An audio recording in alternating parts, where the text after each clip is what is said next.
Pernahkah Anda berpikir bagaimana tumbuhan yang tumbuh di tanah yang sama dan disirami air yang sama menjadi sedemikian beraneka warna? Jenis yang sama dari suatu tumbuhan mempunyai ciri-ciri yang sama di mana saja di dunia. Contohnya, jeruk di belahan dunia manapun mempunyai warna, bentuk, dan kulit serupa. Selaput tembus pandang yang ada di dalam kulit pembungkus luarnya berfungsi sebagai kantung-kantung kecil berisi cairan oranye beraroma manis. Warna selaput ini tak pernah berubah di belahan dunia manapun. Pisang di seantero dunia mana saja berwarna kuning, sedangkan buah ceri berwarna merah.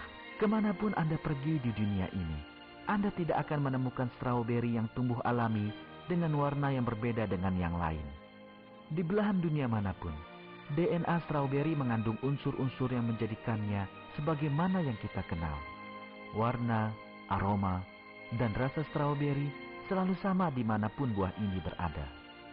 Kulit apel bisa berwarna merah, hijau, atau kuning, dan halus mengkilap. Semua ini merupakan penataan yang tanpa tanding. Tentunya, tidak dapat dikatakan bahwa tatanan ini terbentuk dengan sendirinya tanpa kesengajaan. Yang memiliki keahlian tiada tara yang meliputi seluruh alam ini adalah Allah yang Maha Mengetahui dan Maha Bijaksana. Dalam Al-Quran, Allah mengarahkan. Assalamualaikum warahmatullahi wabarakatuh. Selamat datang dalam pembelajaran fitokimia zat warna alam dari tumbuhan. Marilah kita saksikan berbagai tanaman yang menghasilkan zat warna melalui visualisasi berikut ini. Ada berbagai macam tumbuhan yang menghasilkan zat warna. Di antaranya adalah kunyit, penghasil warna kuning. Begitu juga dengan tanaman yang lainnya, misalnya wortel, penghasil warna orange, ya. Jadi fitokimia adalah senyawa metabolit sekunder yang ada dalam tumbuhan yang memberikan zat warna, rasa, dan perlindungan terhadap tanaman. Hari ini kita akan fokuskan tentang zat warna tumbuhan. Bagi manusia, zat warna alami ini bermanfaat diaplikasikan untuk pewarna makanan dan pewarna kain.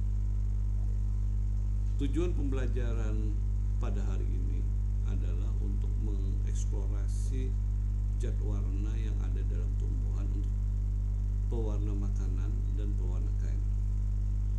Kita masuki materi yang pertama, yaitu pewarna makanan alami. Apa saja pewarna makanan alami yang kita temukan di lingkungan kita dalam kehidupan sehari-hari? Misalnya kurkumin, zat warna kuning pada kunyit dan temulawak. Kemudian beta karoten,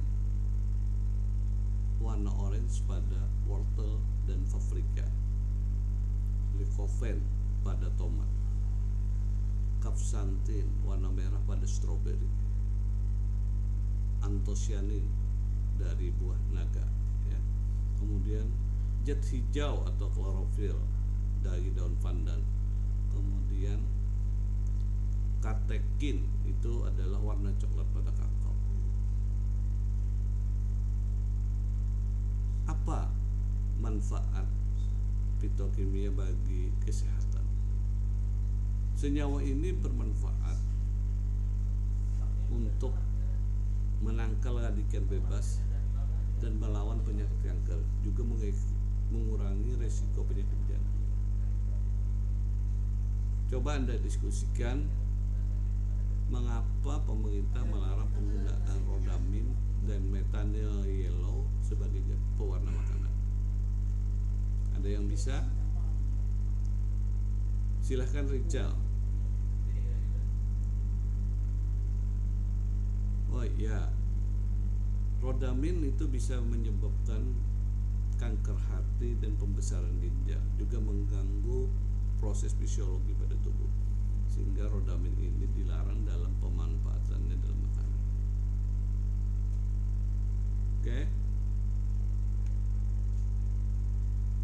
Selain digunakan untuk pewarna makanan, pewarna dari tumbuhan juga dipakai untuk kain. Mengapa cat warna ini banyak diminati? Pertama, karena biodegradable dan tidak toksik. Ya. Warna alami yang terdapat dalam tumbuhan bisa dimanfaatkan untuk kain sasirangan dan kain batik. Itu ada berbagai jenis. Ada yang bisa, ya benar, kuning untuk kunyit dan temulawak. Kemudian merah dari gambir. Kemudian hijau dari pudak, misalnya. Hitam dari kabuau atau uak.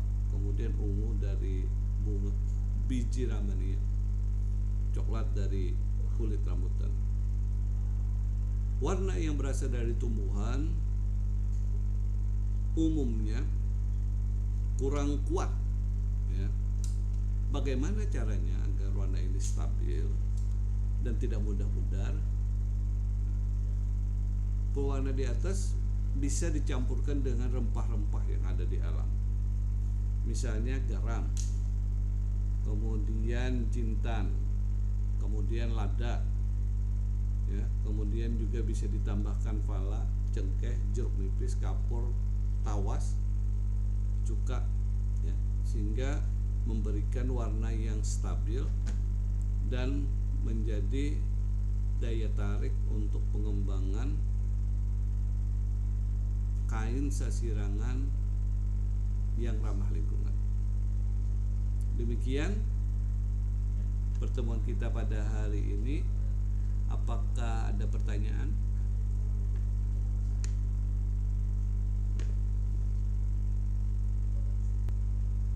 Apa manfaat utama dari fitokimia, khususnya zat warna pada tumbuhan? Ada yang bisa menjawab?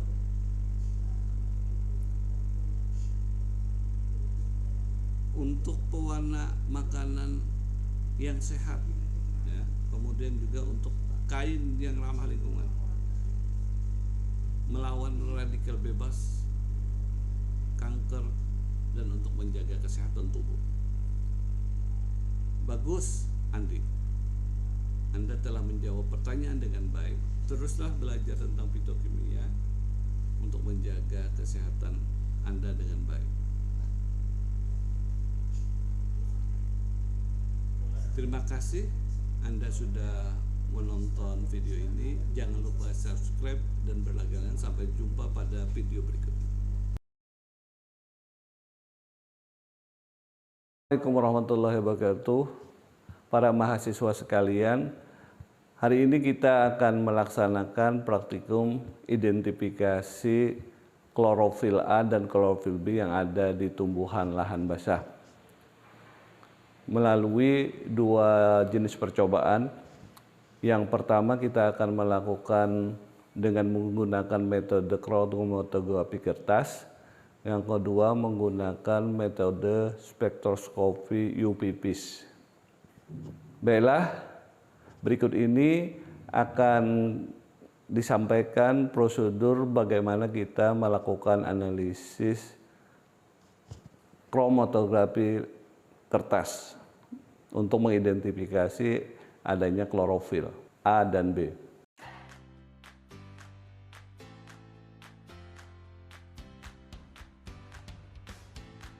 Untuk melakukan identifikasi klorofil dengan menggunakan metode kromatografi kertas, maka tahap pertama yang harus kita lakukan adalah kita menyiapkan sampel sebanyak 5 gram, yaitu dengan menimbangnya dengan menggunakan neraca analitik.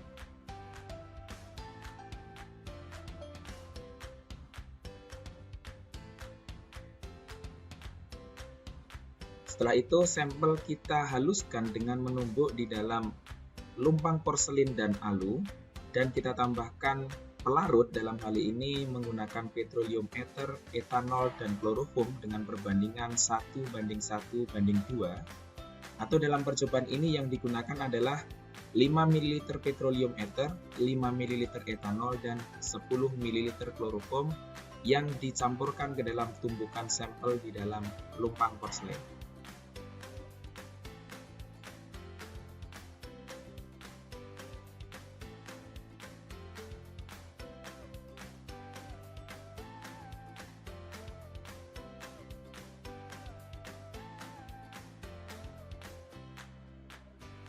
Selanjutnya, setelah sampel terekstrak, kita saring dengan menggunakan penyaring kapas, yaitu dengan mencelupkan kapas ke dalam sampel yang berisi pelarut tadi dan kita peras ke dalam gelas kimia. Sehingga kita akan peroleh ekstrak dari daun yang berwarna hijau. Kemudian kita uapkan di dalam penangas air untuk memekatkan dari ekstrak daun tersebut atau ekstrak klorofil. Kemudian setelah sudah pekat ekstrak klorofilnya, kemudian kita angkat dari penangas air. Dan selanjutnya kita lakukan penotolan ke dalam kromatografi kertas. Dalam hal ini yang digunakan adalah kertas saring dengan kualitas terbaik atau dengan menggunakan Workman, yaitu dengan menotolkan sebanyak 2 titik yang diberi simbol A dan B.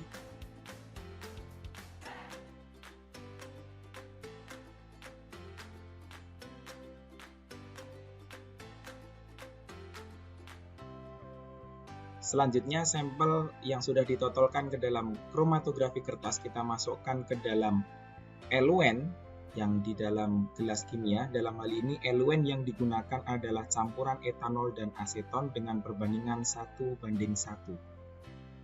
Kemudian kita tunggu eluen sampai naik di atas, yaitu sampai ke batas atas dari kromatografi kertas.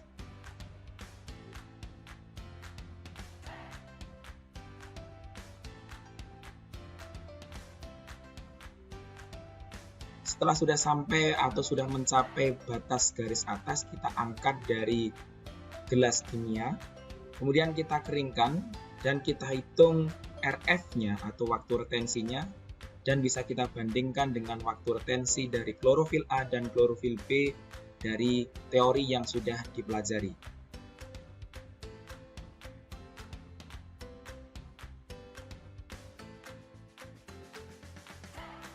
Untuk nilai RF dapat dihitung dengan menggunakan persamaan berikut ini. Itu tadi adalah prosedur kerja bagaimana mengidentifikasi adanya klorofil menggunakan kromatografi kertas. Berikutnya akan dilakukan prosedur terkait bagaimana mengidentifikasi kadar klorofil A dan klorofil B menggunakan metode spektroskopi UV-Vis.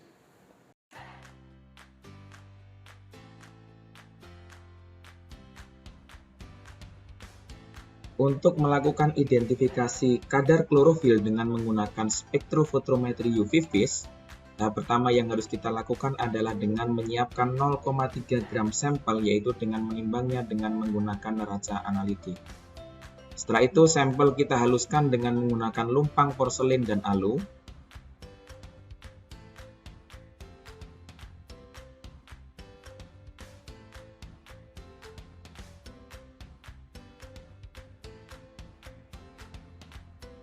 Setelah sampel halus, kita tambahkan sebanyak 12 ml aseton 80% untuk mengekstrak klorofil yang ada di dalam sampel tersebut.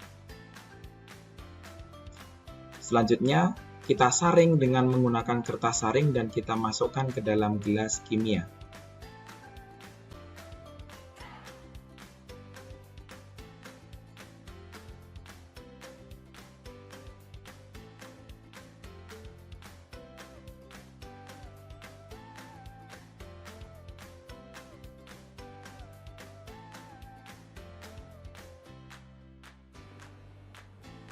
Selanjutnya, ampas atau residu dari saringan pertama kita tambahkan dengan 9 ml aseton.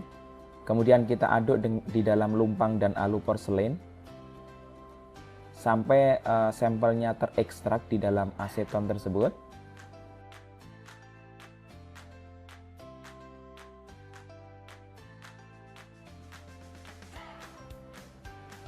Kemudian kita saring kembali dengan menggunakan penyaring yang sama dan penampung sampel yang sama juga.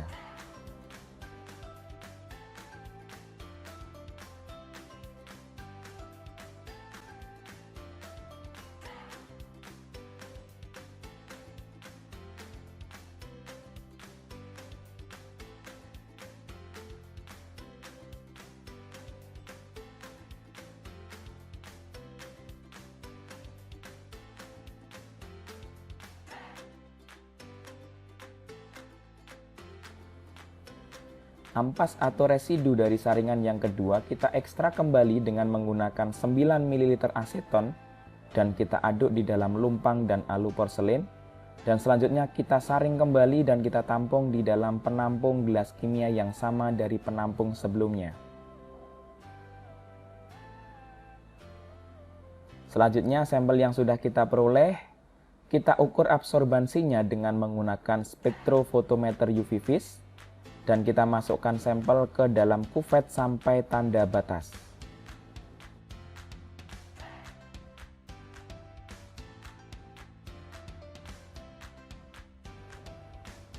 Jangan lupa juga untuk menyiapkan belangkonya. Dalam hal ini belangko yang digunakan adalah aseton 80%, kita masukkan ke dalam kuvet sampai tanda batas. Setelah sampel dan belangko sudah kita siapkan, selanjutnya kita masukkan ke dalam spektrofotometer UV vis. Untuk belangko kita masukkan ke dalam sel B dengan orientasi yang tepat supaya nilai serapan dari UV vis bisa terbaca.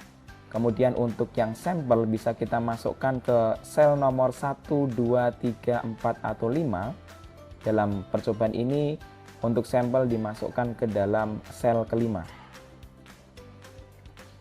Setelah itu kita atur untuk absorbansinya. Tahap yang pertama adalah kita beri nama untuk sampelnya dengan menambahkan karakter sesuai yang dapat kita pilih pada alat tersebut.